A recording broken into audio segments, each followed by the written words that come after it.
प्रिय पिलामाने मुझे तुमार पार्वती दीदी। आज आम पढ़ा करदियो मते स्वाई। करदियो मते स्वाई कवि होउचंती बटकृष्ण स्वाई।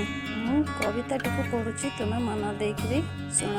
एड़े झंकाड़िया बर गछटिए न करिले पछे नाही। छट हेले हेउ तुलसी गछटे करि दियो मते साई। माटी चौरारे सभा पाउ थाए दांडे अगणारे थाई।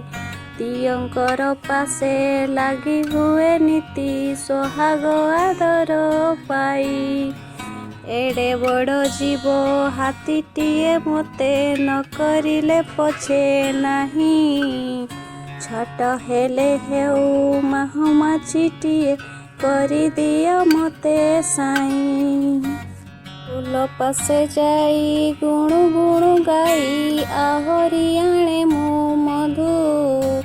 परहित लागी भितरी ताहाकू जगत को करे बंधु।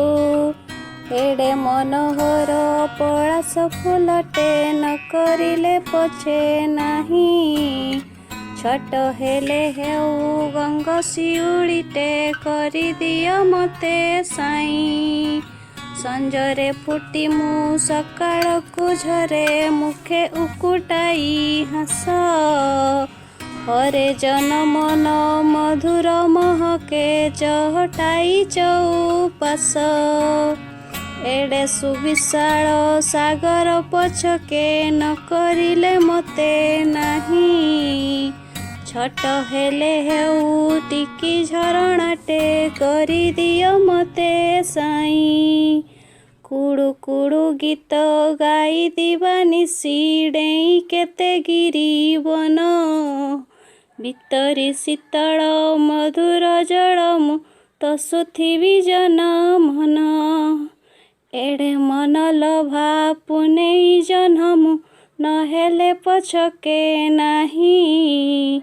छट हेले हेउ माटी दीपटिए करि दियो मते साई। जली जली जाऊ सळिताटी मोर अंधारे आलोक देई। परहिते जिए जीवनटा दिए जगतरे धन्य सिए।